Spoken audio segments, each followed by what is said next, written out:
When I was 14, I thought that doing good was all about the heart. Turns out it's also about spreadsheets, research, and occasionally Google Maps. Hello, my name is Yuval, and I want to share with you a story about a mistake that I made. So, when I was 14, I found out that my friend was hurting herself. When I found out, I just couldn't believe it. It felt like something from the movies, and suddenly it hits me in my reality. I was confused, frustrated, and I just didn't know what to do. When she recovered, we were so happy, and we wanted to help more people recover. So we decided to launch a mental health campaign in order to reduce self-harm among teenagers. And we were astonished. It worked. It gained thousands of followers, and we got interviews on TV, and so many people told us how much it helped them, and it just felt like a success. Until one day, another friend told me something shocking. Our campaign had given her the idea to hurt herself.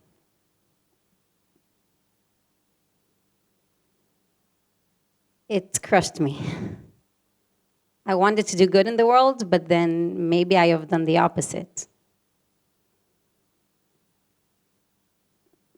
That moment changed me. I knew I just couldn't let it happen to me again. I learned the hard way, good intentions are just not enough. In order to have real impact, we need tools, we need strategy. And from that moment on, I decided to take social impact very seriously. 2 years later, I wanted to learn from my mistakes to have my redemption, because apparently winging it is not a solid strategy for social change.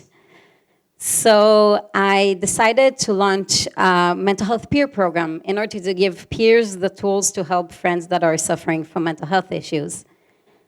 But this time I wanted to get it right, so I consulted with many researchers, and I did endless reading online, and I just poured my heart into it. But only after 8 months, I found out there was a program exactly like mine in England. I just couldn't get out of bed for 3 days. Imagine that, 8 months wasted. I could have just copied and pasted the exact same program and saved all this time. I could have used these 8 months in order to create greater impact. What both of these stories have in common is that these are mistakes businessmen or women would just never make.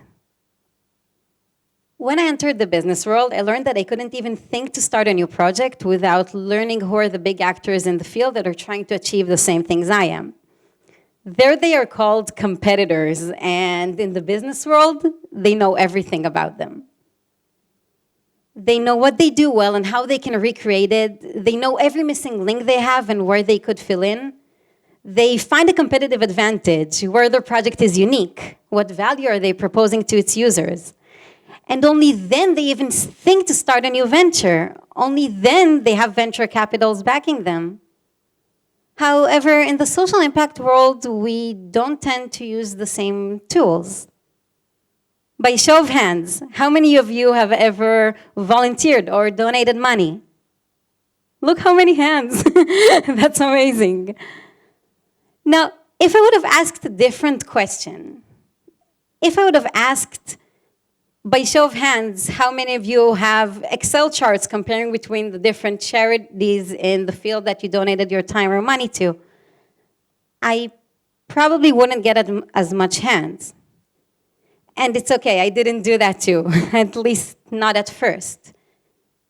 But after I made my mistakes, I started creating these types of charts and started reading about all these tools, and learning them improved my impact so much. And it's pretty nerdy, I know, but what's being a nerd if not being really excited about things? And it is pretty weird, right, that we don't use these types of tools in the social impact world. For instance, when we volunteer, we don't map out all the existing projects before deciding where to volunteer to. Or within the volunteer work, we don't think about how to optimize our volunteer time in order to do the most impact possible.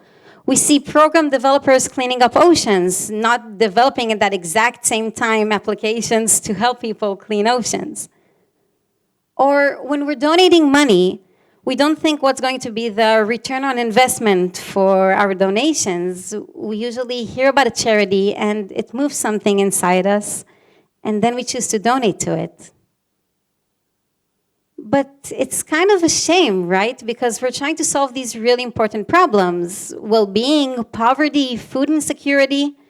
But we sometimes don't use even the same tools we use for buying a shoe or a laptop. Why is it like that? Why, when trying to think about social impact, we don't use these types of tools? It's maybe because when we approach social impact, we do it from the heart, out of passion, just like I did with my friend. But we don't tap into our analytical side, right? But I believe that we can be really passionate about how to do the most good possible. And maybe using business tools is one of the best ways to get there. For instance, what if when we're thinking about social impact, we treat it like a market? In the business world, they start with a problem. They start with why, but it doesn't end there. After that, you need the how. You need analysts to check whether this is a market worth entering into. Is there a place for more actors within it? But however, in the social impact world, we usually start with the why, and then we continue from there. One of the good terms for that is blue ocean market strategy. This is a concept coined by W. Chan Kim and Renee Mauborn. According to this idea, there are red oceans and there are blue oceans. Red oceans are oceans that there are a lot of competitors there, and the rules of competition are well defined, and the competition gets so fierce that the water turns red. By contrast, there are blue oceans. Blue oceans are markets that are big enough and wide enough for new actors to make a difference. That's why I think that in the social impact world, we should approach blue ocean problem areas. Let me give you an example of a blue ocean problem area. At the Reinvented Toilet Expo, Bill Gates stood on stage holding a jar of feces. Why? Because nobody wants to deal with, quite literally. But poor sanitation is a massive overlooked problem. It spreads diarrhea, which kills hundreds of thousands of children every year. By not competing in a red ocean area, Bill Gates was able to approach this neglected issue. That's the power of blue ocean thinking, tackling the problems that nobody wants to touch. But you want to tell me, Yuval, the reason that we volunteer or donate in the first place is because we're personally connected, we have a personal passion. But maybe our passions can grow beyond the problems that we know. I know it's hard. I struggled with it too. One day, I sat down with one of my friends for coffee, and he asked me, Yuval, why are you working towards improving mental health? And I said, because I have a personal connection, a personal story there. And then he asked, yeah, but why? And then I said, because I care about it. And then he asked, yeah, but why? And then after 5 whys, I finally said, because I want to reduce suffering and save lives.